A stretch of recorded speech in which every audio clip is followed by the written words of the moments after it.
Welcome back to X Men Classics. This is episode number 28. The last episode was 27. In this episode, we're going over issues 62 to 63 of Uncanny X Men.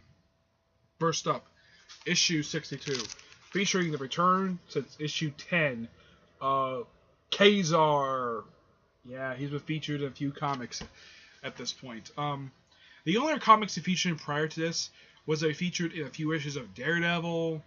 I think he was featured in a couple other books, but this is a return. This is the first time since issue 10 he's featured in this series. So it's been a while since he's been featured. So I think at this point, I think the issue 10 came out in 64. I think it is 64, 65.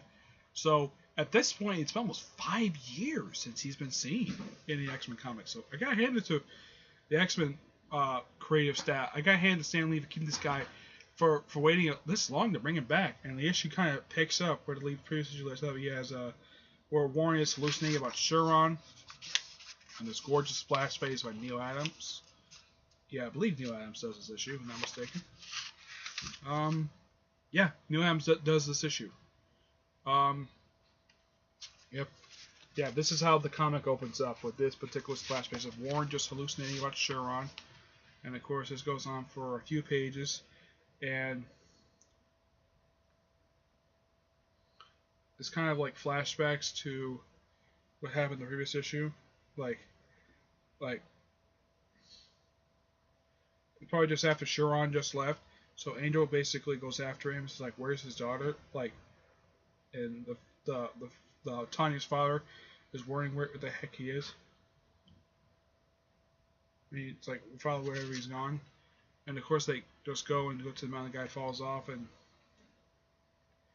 apparently he falls like through some glacier, I think it is, and he ends up in the Savage Land of all places.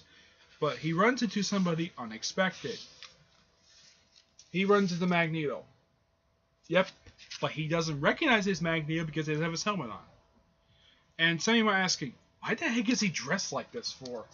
Because he pretty much almost lost his entire power set. So he's using his powers to power a jetpack because he's lost most of his powers. So the X-Men are basically in the Savage Land, but a different section of Savage Land. Anyways, yeah. So Hector's going about just blasting some dinosaur, and then they run into Kazar, first time in a while. And here's the thing. In his first appearance, he spoke broken English. Now he's speaking perfect English.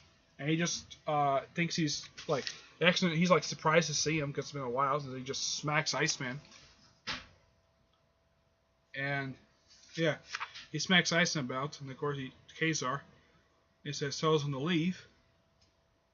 And of course these mutates, which actually were natives of Savage Land, and he attacks them, and then the X-Men come and help him, ish. And of course, you gotta wait to Magneto's like citadel. He has some kind of ultimate creation, which won't be explained here. Explained in another book. Yeah. So that goes on for like a couple pages, and of course, Angel comes in wearing a new costume, which at this point, this is the 5th costume he's known for wearing. Yep. And guess what? Guess how long he wears this costume for? He wears this costume until he joins X-Factor. There was a couple brief issues of Champions. He did wear a different costume, but yeah, this is the 5th costume he's known for wearing. So, in the entire classic era of X-Men, including the flashback costume for the origin story, Angel at this point has gone through 5 costumes. Well, the rest of the X-Men have gone through, what, 1 or 2? Yeah. Of course, Angel's worrying like something is going on, and apparently Magneto's force basically found about the X-Men. Of course, they go after them. They need help against the X-Men. Of course, he's actually very mysterious, and of course, and then the X-Men beat up with Kazar again, who actually, I gotta note this. Besides wearing his leotard, the guy is wearing boots now. Yeah, essentially what Kazar is, he's supposed to be Marvel's interpretation of Tarzan. There's even he's even some. His run name was Kevin Plundar. Yeah. So there's this giant snake that comes out and they attack the X Men for a few pages. Uh, while Kazar goes after the Pied Piper, this Piper who's been like hypnotizing this beast, and of course the X Men stop him. He says like he doesn't know who he is. He's like a Stone Age Professor Xavier, and these guys are pretty much the mutants. You have Gaza, Amphibious, Barbarous, Lupo, Brainchild, and Piper. Yeah, this is the first time we see the Savage mutates. These were creations of Savage Land natives that were converted to mutants by Magneto. And the issue ends with him, like Angel flying off someplace, and Magneto like smiling and goes into like some kind of closet, and he takes out his helmet. Yep, takes out his helmet. And of course, and then we turn to issue 63. In case you're wondering, no, Magneto does not put on his classic costume in this issue. He's still wearing this yellow and silverish costume. Yep. So the issue opens up with Magneto just smiling, and of course Angel's flying off, and you get a bit of a narration. A bit unusual way of how this issue opens. Basically, you have this opening splash page, opening page, and then this. Yeah, it's a bit unusual of how this thing opens. Yeah. So, yeah. Let me check something here. Okay, it's not for a couple more issues. Alright. So, Angel attacks Kazar. And of course, well, they think he attacks Kazar, and of course, Kazar just knocks him away, and of course the X team up with him. And of course, Angel rejoins the X-Men. He says some do-gooder like Charles Xavier. That's what he describes Magneto at this point. And of course, this guy Gaza who attacks Kazar, and of course the X come in and team up with his. You see the truth, like, yeah. And of course, there's Magneto's like Citadel in the X-Men cartoon. It's this big metal building. In the comic, it's a wooden fort. Yes, those who remember Magneto's Citadel from the X-Men TV show, it's a giant building which looks like to be a stone and metal, while this is covered with wood. Yeah.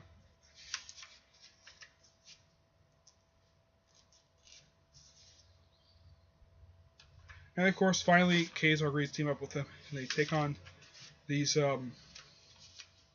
Savage mutates. And there's a fight scene goes on for a few pages, and of course, Angel is aghast at the fact that Magneto was the one who created them, and then it turns out, yeah, it's Magneto. Yep, he finds out he's Magneto. Like he shot, you died. Yeah, but he recaps what happened in It happened in Uncanny Avengers 50. I think it was like Avengers 53. He fell into the ocean. Apparently, he just fell into Savage Land, where he lost most of his powers. And of course, at this point, now officially, Kazar officially joins up with the X-Men. I know I'm trying to. He was trying to hesitant, but now he finally agrees to team up with it. And of course, and they attack, and a fight goes on. And of course, they just fight several people talking. And the issue, in part through the issue, gets introduced to someone who thinks is someone named Lorelei. Yeah, she's a woman who loves hypnotizing people. And she kind of hypnotizes the X-Men. But apparently Lorelei only affects the men. Doesn't affect Jean Grey, and of course, he kind of knew that wouldn't affect him. And of course, she takes out his machine. And of course, Magneto shoots him with his guns. I'm not sure where he got the guns from. I'm afraid he made them.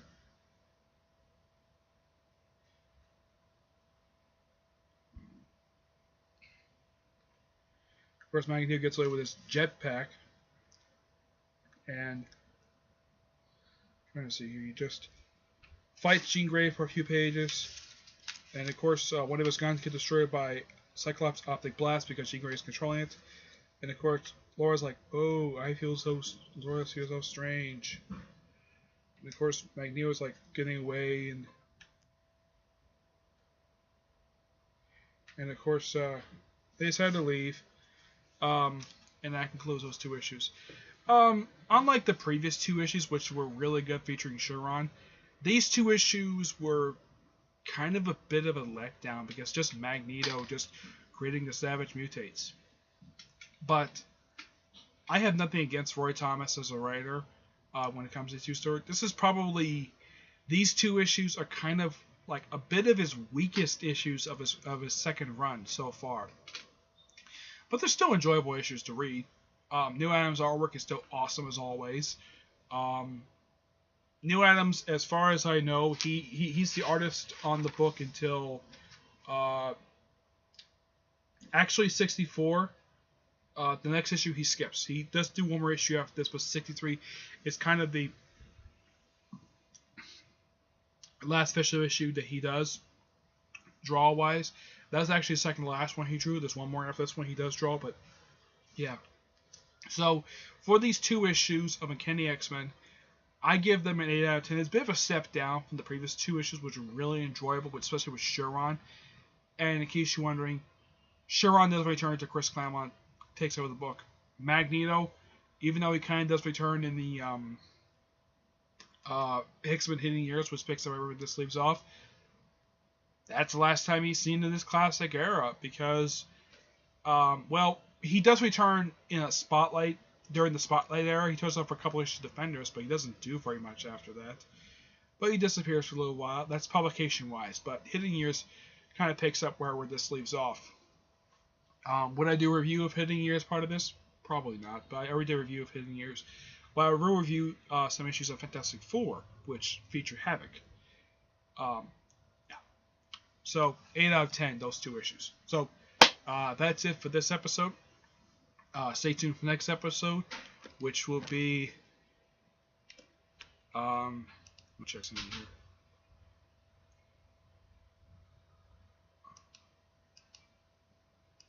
I forgot. This episode is actually 28. Yeah, 28. This episode is episode 29.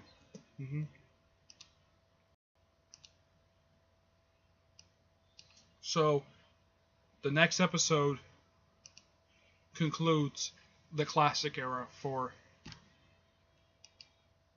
Uncanny X Men. Yep.